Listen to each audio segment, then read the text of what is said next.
Olá, meus amigos, Deus abençoe todos vocês. Que o Espírito Santo, o Espírito glorioso, a presença divina dentro de nós, a presença de Deus em nós. Quando a gente recebe o Espírito Santo, a gente se torna o templo de Deus, a morada do Altíssimo. Bacana, né? Você sabe que antes Davi queria tanto construir o templo, Deus estava, descia lá no tabernáculo, que era de lona, no deserto.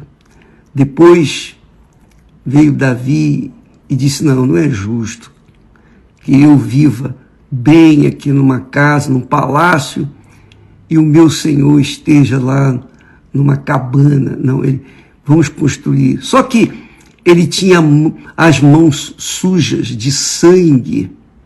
Então, Deus não permitiu que ele, Davi, construísse. Mas ele projetou por inspiração divina. E então, o filho dele, Salomão, veio a fazer, ou construir o templo de Salomão. Depois, aquele templo que Deus desceu, a glória de Deus desceu sobre aquele templo magnífico. Depois, como o povo se corrompeu, o povo de Deus, o povo de Israel se corrompeu, então Deus ficou irado e permitiu que aquele templo fosse destruído. E todos os seus objetos, todas as suas riquezas foram levadas para a Babilônia. Mas Deus teve misericórdia, 70 anos depois, ele permitiu que o seu povo voltasse para Israel. E veio a reconstrução do templo, construído por Herodes. Herodes construiu o templo que já não tinha aquele mesmo tchan do primeiro templo. Então veio Herodes, construiu, reconstruiu e tal, e o povo adorava ali. E Jesus honrou esse templo mesmo construído por Herodes.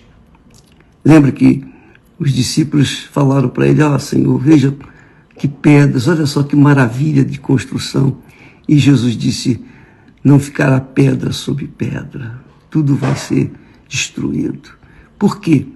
Porque Deus não habita mais em templos feitos pelas mãos humanas.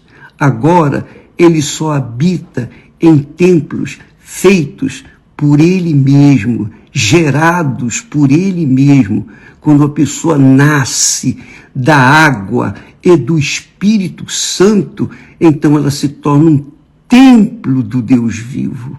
E aí sim, Deus se sente feliz, alegre por estar vivendo dentro daqueles que verdadeiramente foram gerados por Ele.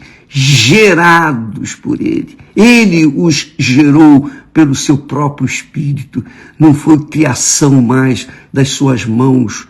Não foi gerado pelo homem, não foi gerado pela carne, não foi gerado da vontade do homem, não. Foi gerado pelo próprio Altíssimo. Aleluia. Eu fico muito alegre, muito feliz de passar isso para vocês, porque essa é a fé que nós temos cultivado no Deus vivo. Nós temos o Templo de Salomão aí em São Paulo, mas é apenas uma réplica daquele templo que foi no passado. Mas, mesmo assim, a Igreja do Senhor Jesus serve como berçário, ou melhor, eu diria, um nascedouro daqueles que amam a Deus, aqueles que realmente querem servi-lo. Mas vamos tocar o barco porque ontem nós falamos e daquele texto sagrado que está escrito já, que nem todos serão salvos. Porque nós falamos que o Deus desse século cegou os entendimentos das pessoas. Então as pessoas pensam, as pessoas por causa de serem apaixonadas por esse mundo, por causa de serem muito ligadas a esse mundo, elas são cegadas pelo Deus desse mundo, que é o diabo. Essa é a realidade. E aí as pessoas não entendem nada das coisas de Deus, infelizmente. Nada. Leem a Bíblia, mas não entendem nada. Nada absolutamente. Zero. E entende tudo completamente diferente. Por isso, nós estamos trabalhando, todos os servos de Deus, em todo o mundo, trabalham, penso eu, creio eu, com afinco, para levar as pessoas à luz do Evangelho, levar o Espírito do Evangelho, que ilumina o entendimento da pessoa. E eu estava pensando, puxa vida, muitas pessoas pensam assim, eu não creio que Deus, que é amor, vai jogar gente no inferno, os incrédulos no inferno. Os incrédulos também não creem nisso. Os incrédulos dizem, Deus é amor, vou levando aqui, depois a gente acerta lá em cima. Nada disso, minha amiga, meu amigo. Quando a pessoa não considera a palavra de Deus, ela não considera Deus. Quando a pessoa não crê na palavra de Deus, ela não crê em Deus. Ela pode dizer-se cristã, evangélica, etc, etc, mas se ela não crê na palavra, e crer, já temos falado, envolve obediência, amor verdadeiro. Quando eu criei na Esther e ela creu em mim, então nós nos casamos, fizemos uma aliança para toda a vida e nos amamos hoje muito além do que amávamos logo no início do casamento, porque a gente vai cultivando um ao outro. Isso é glorioso, é fabuloso. Só quem vive 53 anos juntos pode falar isso. Eu posso falar, eu tenho autoridade para falar isso. E outros também que são casados a longa data, sabe disso. Então, quando a gente crê em Deus, a gente ama, a gente abraça, que não tem nada a ver com paixões carnais, não. Tem nada a ver com eros, que é a palavra usada para amor com respeito ao sexo. Ou filhos, que é a palavra em grego que diz respeito ao relacionamento pais e filhos, irmãos, etc. Não, é um amor excelso, é um amor que transcende o entendimento. Porém,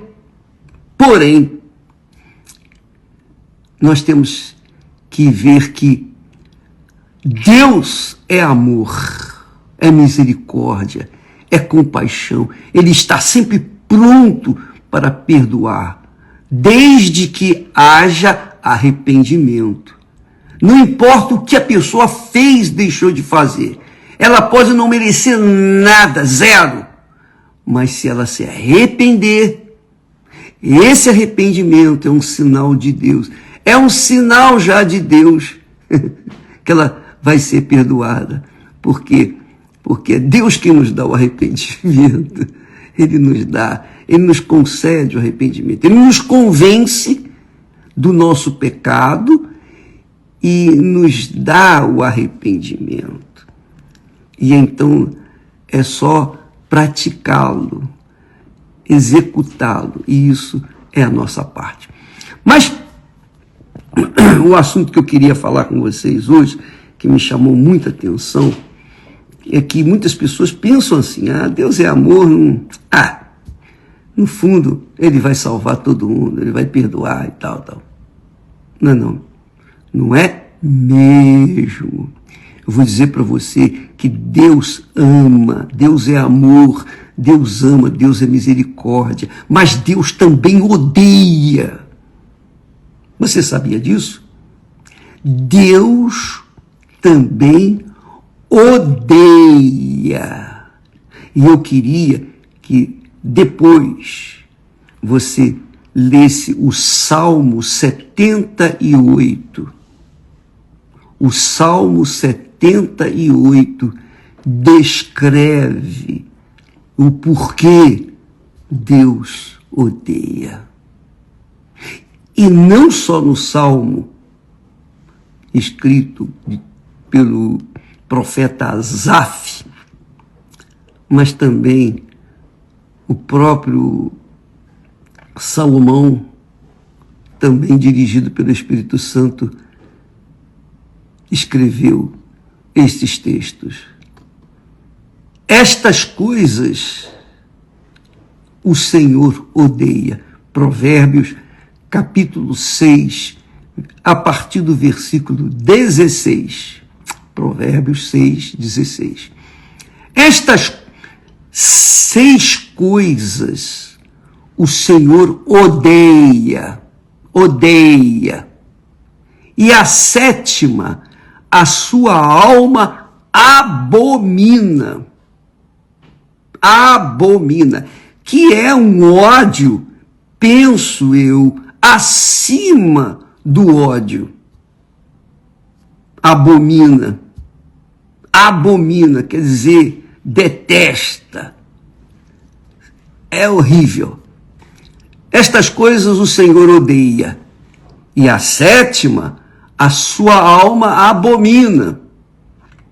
Vamos lá, quais são as 7 coisas que Deus odeia? Aliás, as 6 coisas que Deus odeia e a 7ª que ele abomina. Olha só, presta atenção.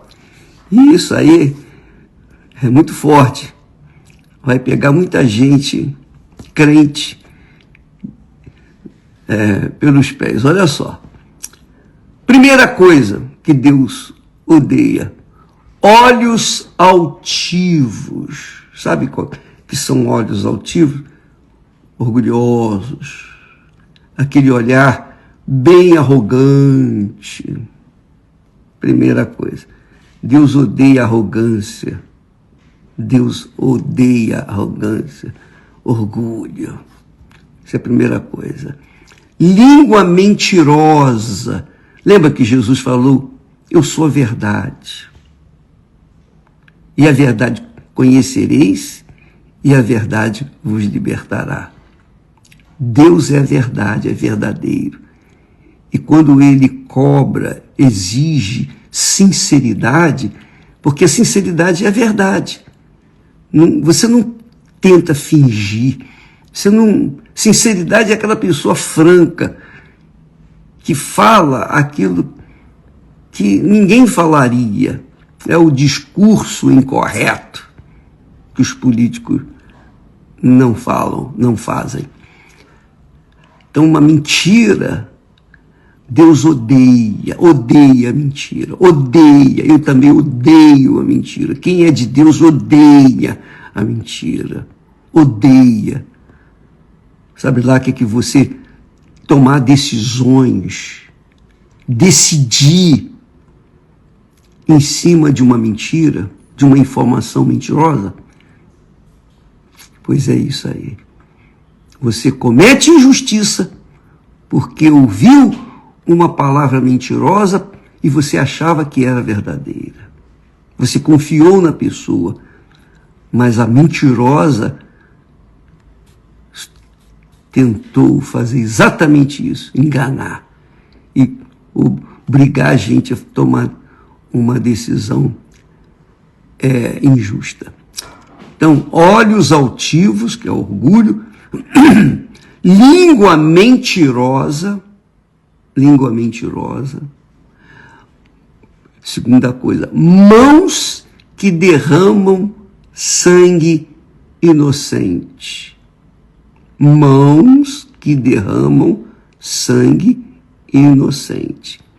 A gente sabe que existem mãos que derramam sangue não inocente.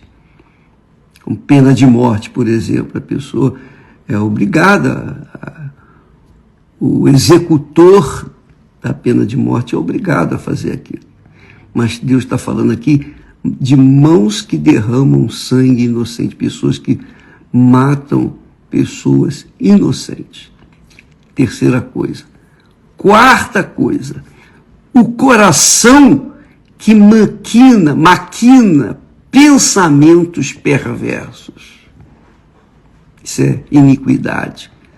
O sujeito pensa, ele planeja, ele faz pensar como vai destruir ou vai fazer mal a alguém. Quer dizer, o coração que maquina pensamentos perversos. Essa é a quarta coisa. Pés que se apressam a correr para o mal. A pessoa corre para o mal, para fazer o mal. Fazer o mal. Essa é a quinta coisa. A sexta coisa que Deus odeia é a testemunha falsa que profere mentiras. Olha só a mentira entrando aí também. A testemunha falsa que profere mentiras. Agora vem a sétima coisa que Deus, além de odiar, ele abomina: o que semeia contendas entre irmãos. Isso aí são os crentes, aqueles crentes fofoqueiros. Quantas pessoas deixaram a fé, quantas pessoas abandonaram a fé, o relacionamento íntimo com Deus, porque foram difamadas injustamente. Nem que fosse justa, seria injusta, mas foram vítimas de contendas criadas pelo próprio Satanás, através da boca de muitos falsos nascidos de Deus. Gente nascida da carne, gente nascida da vontade do homem, gente nascida do sangue, mas não nascidas de Deus. Quando a pessoa não é nascida de Deus, ela é assim, ela se faz irmã e começa ali suscitar contendas entre os irmãos. E por conta disso, muitas pessoas deixam a fé, abandonam a fé. Por isso que nós temos por hábito cuidar da nossa própria fé. Desde dos 19 anos, quando eu abracei a fé, eu não queria saber de fofoca, que o pastor fez isso, o pastor fez aquilo, o obreiro fez aquilo, o outro. Eu não queria saber das fofocas, das contendas. A minha fé era muito preciosa, o meu relacionamento com Deus era muito, mas era extremamente importante. Eu não poderia deixar o meu coração se sujar por causa de tititi ou fofoca no meio da igreja. Isso acontece muito dentro das igrejas, porque as igrejas são lugares onde reúnem, agrupam pessoas de todas as camadas sociais, pessoas de todas as crenças. E elas vão para ali, logicamente, em busca de Deus. E muitas se convencem da palavra de Deus, ficam ali, mas não se converteram à palavra de Deus. E por causa disso, elas estão ali como joio, pronto para sufocar aqueles que são trigo. Então, minha amiga, meu amigo, Deus odeia os que semeiam contendas, mas, melhor dizendo, ele odeia de forma ainda acima do ódio. Ele abomina, está aqui escrito, 6 coisas o Senhor odeia, e a 7ª, a sua alma abomina. Você pode ler isso em Provérbios, capítulo 6, versículos do 16 até o 19. Leia com cuidado, com carinho, medite sobre essas palavras, porque são conselhos de Deus para aqueles que querem cuidar da sua alma, que querem blindar a sua salvação, blindar a sua consciência, a boa consciência, para que não venham de maneira nenhuma se deixar levar pelas fofocas dos filhos das trevas, dos filhos do diabo, que se mesclam no nosso meio para semear contenda. Essa é a realidade. Especialmente nesses últimos tempos, é mais fácil através de e-mails, através das redes sociais.